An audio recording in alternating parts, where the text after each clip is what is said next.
మహాశివరాత్రి సందర్భంగా విశాఖ సాగర తీరం భక్తులతో కళకళలాడుతోంది. రామకృష్ణ బీచ్ వద్ద మాజీ ఎంపీ టి సుబ్బరామరెడ్డి ఆధ్వర్యంలో ఏర్పాటు చేసిన కోటిలింగాలు భక్తులను విశేషంగా ఆకట్టుకుంటున్నాయి. భక్తులు విశాఖ సముద్ర తీరంలో సముద్ర స్నానం ఆచరించి కోటిలింగాలను దర్శించుకుంటున్నారు. ఈ సందర్భంగా కొందరు భక్తులు ప్రయాగ్రాజ్ త్రివేణి సంగమం నుంచి తీసుకొచ్చిన నదీ జలాలతో అభిషేకం చేస్తున్నారు. అలాగే ఈ రాత్రికి సాగర తీరంలో మహారుద్రాభిషేకం నిర్వహిస్తున్నారు. ఇదే అంశానికి సంబంధించి మరింత సమాచారం విశాఖ ఆర్కే బీచ్ నుంచి మా ప్రతినిధి చంద్రశేఖర్ అందిస్తారు. సందర్భంగా విశాఖ సాగర తీరం భక్తులతో కిటకిటలాడిన పరిస్థితి కనిపిస్తుంది. ప్రధానంగా విశాఖ సాగర తీరంలో కోటి లింగాలు పైచీలకు ఉన్నటువంటి లింగాన్ని అయితే ఇక్కడ ఏర్పాటు చేయడం జరిగింది. టి సుబ్బరామరెడ్డి ఆధ్వర్యంలో జరుగుతున్నటువంటి కోటి లింగాల ఉత్సవాల్లో భాగంగా ఈరోజు అయితే మహాశివరాత్రి రోజున అయితే పెద్ద ఎత్తున కూడా ఇక్కడ పూజా కార్యక్రమాలు నిర్వహిస్తున్న పరిస్థితి కనిపిస్తుంది. వేలాది మంది భక్తులు కూడా ఈ ప్రాంతానికి వచ్చి కోటి లింగాన్ని దర్శించుకోవడంతో పాటు కోటి లింగాలకి అభిషేకాలు కూడా చేస్తున్న పరిస్థితి కనిపిస్తుంది. ప్రధానంగా ఉమ్మడి విశాఖ జిల్లాకు సంబంధించి ఉత్తరాంధ్ర ప్రాంతంలో ఉన్నటువంటి దాదాపు 5 జిల్లాల నుంచి కూడా పెద్ద ఎత్తున అయితే భక్తులు ఈ ప్రాంతానికి రావడం జరుగుతుంది. చూసుకుంటే విజువల్స్లో మనం చూసుకుంటే కోటి లింగాలు అయితే కనిపిస్తున్న పరిస్థితి కనిపిస్తుంది.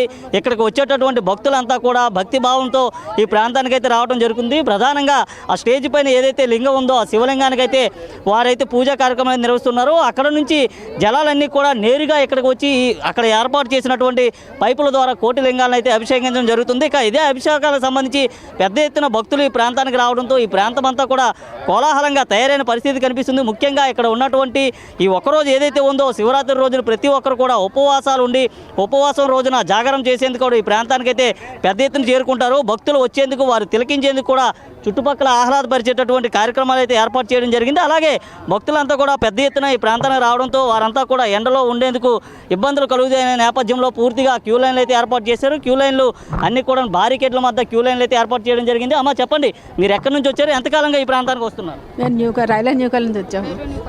2-3 సంవత్సరాల పాటు వస్తున్నాము. ఎలా అనిపిస్తుందమ్మా ఒకే చోట కోటి లింగాలను మీరు దర్శించుకోవడం మీకు ఎలా అనిపిస్తుంది? ఆనందంగా అనిపిస్తుందండి, చాలా ఆనందంగా అనిపిస్తుంది. ఎప్పుడు వస్తున్నాం ఎప్పుడు ఇక్కడ ఈ ఊరే ఎప్పుడు వస్తుంటా ఉన్నాం. ఇప్పటికి ఎన్నేళ్ళుగా వస్తున్నారమ్మా? ఇప్పుడు ఒక 5 ఏళ్ళ నుండి వస్తున్నా.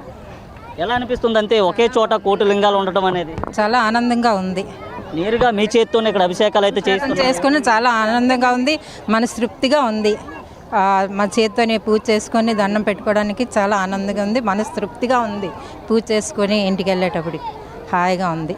అయితే రైల్వే న్యూ కాలనీ నుంచి వచ్చేటువంటి భక్తులంతా కూడా వారి స్వహస్రాలతోనే నేరుగా స్వామివారికి అయితే పూర్తిగా అభిషేకాలు అయితే చేయడం జరుగుతుంది. పూర్తిగా అభిషేకాలు వారి చేతితోనే జలాలను అయితే అభిషేకాలు చేయడం జరుగుతుంది. ప్రధానంగా ఈ ఏడాది జరుగుతున్నటువంటి మహాకుంభమేళా ఏదైతే ఉందో 144 ఏళ్ళకు వచ్చేటటువంటి మహాకుంభమేళా త్రివేణి సంగమంలో ఉన్నటువంటి ప్రయాగ్రాజ్ నుంచి కూడా వాటర్ని అయితే తీసుకురావడం జరిగింది. అక్కడ నుంచి తీసుకువచ్చినటువంటి శుద్ధ జలాలతో డైరెక్ట్గా అయితే ఇక్కడ అభిషేకం చేసేందుకు వీరందరూ కూడా క్యూలో బారులు తీరిన పరిస్థితి కనిపిస్తుంది. వీరికి ఈ అవకాశం కల్పించినందుకు కూడా భక్తులంతా కూడా పెద్ద ఎత్తున అభినందన అయితే వ్యక్తం చేస్తున్న పరిస్థితి కనిపిస్తుంది. మనతో పాటు మరికొంతమంది భక్తులు కూడా ఉన్నారు. వారి అభిప్రాయాన్ని కూడా అడిగి తెలుసుకునే ప్రయత్నం చేద్దాం. సార్ నమస్తే. సార్ ఎక్కడి నుంచి వచ్చారు? నమస్తే అండి, ఇక్కడేనండి, పిఎం పాలెం అండి మాది. ఎట్లా అనిపిస్తుంది మీకు కోటి లింగాలను ఒకేసారి ఇక్కడ పూజ చేయడం? చాలా ఆనందంగా ఉందండి. యాక్చువల్గా వీళ్ళు ఏర్పాట్లు అవి కూడా చాలా బాగున్నాయి. ఇవి టెంట్లు కానీ ఈ అన్ని ఏర్పాట్లు అవి చాలా బాగున్నాయి. చాలా ఆనందంగా ఉందండి. We feel very happy. అమ్మా మీరు చెప్పండి, ఎక్కడి నుంచి వచ్చారు, ఎట్లా అనిపిస్తుంది మీకు ఇక్కడ స్వామివారిని దర్శించుకోవడం? బాగానే ఉంది. చెప్పండి అమ్మా. చాలా సంతోషంగా ఉందండి. మేము విశాలాక్ష నగర్ నుంచి వచ్చాము. చాలా 10 సంవత్సరాల నుంచి వస్తున్నాము. చాలా చాలా సంతోషంగా ఉంటుంది. ఇక్కడికి వస్తే అన్నీ మర్చిపోతాం, అలా ఉంటుంది, అంత సంతోషంగా ఉంటుందండి. చాలా చూసుకుంటే భక్తులంతా కూడా ఈ ప్రాంతానికి రావటం ఎంతో ఆనందంగా ఉంది అంటూ కూడా వారంతా చెప్తున్నారు. ఒకే ప్రాంతంలో కోటి లింగాల్ని ఒకేసారి తాము చేత్తోనే డైరెక్ట్గా అయితే అభిషేకిస్తున్న పరిస్థితి కూడా ఇక్కడ కల్పించినట్టుగా తెలుస్తుంది. ముఖ్యంగా ఇక్కడ ఉన్నటువంటి నిర్వాహకులు ఏదైతే ఉన్నారో భక్తులకి ఎటువంటి ఇబ్బందులు తలెత్తకుండా అయితే ఉన్నటువంటి పరిస్థితి కనిపిస్తుంది. అమ్మ మీరు ఎక్కడి నుంచి వచ్చారమ్మా చెప్పండి? మేము గాజాక్ నుంచి వచ్చామండి. ప్రతి సంవత్సరం వస్తూ ఉంటాయండి కుంభాభిషేకం. దూరంగా మనం ఎలాగే వెళ్ళలేవండి. అలాగే కోటి లింగాలకు మనం అభిషేకం అన్ని జలాల నుంచి తెచ్చి వీళ్ళు చేస్తున్నారు కనుక మాకు చాలా సంతోషంగా ఉంది. అలాగే సుబ్బరామరెడ్డి గారికి కూడా ఆరోగ్యాలతో ఉండాలని మేము కోరుతున్నాండి. ఆ శివ భక్తులు మాకు ఉండాలి.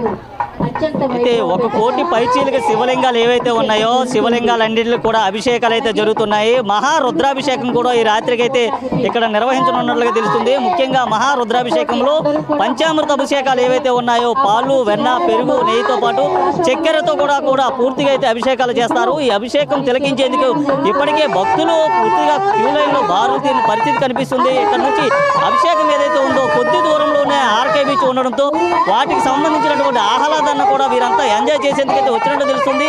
వీరంతా కూడా ఉపవాసంతో ఉండి ఉపవాస అనంతరం కూడా ఉపవాసాన్ని చెల్లించేందుకు ఈ రాత్రి జరిగేటటువంటి ఏదైతే మహారుద్రాభిషేకం ఉందో రుద్రాభిషేకం అనంతరం కూడా రేపు ఉదయాన్నే వీరంతా కూడా సముద్ర స్నానం ఆచరించి ఇక్కడ ఉన్నటువంటి శివాలయంలో శివుణ్ణి దర్శించుకునేటటువంటి ఏర్పాట్లు కూడా ఇప్పటికే చేయడమే జరిగింది. దీనికి సంబంధించినటువంటి ఏర్పాట్లన్నీ పూర్తిగా నిర్వహించడంతో భక్తులంతా కూడా ఎంతో ఆనందాన్ని అయితే వ్యక్తం చేస్తున్నారు. స్వామివారికి నేరుగా తమ చేతితో అభిషేకం చేసేటటువంటి మహా కార్యక్రమం ఏదైతే ఉందో మహా కార్యక్రమానికి కంకణం కట్టుకున్నటువంటి వారందరికీ కూడా ధన్యవాదాలు తెలియజేస్తున్న పరిస్థితి కనిపిస్తుంది. వీడియో జర్నలిస్ట్ ఉదయ్తో చందు, ప్రైమ్ 9 విశాఖ నుండి.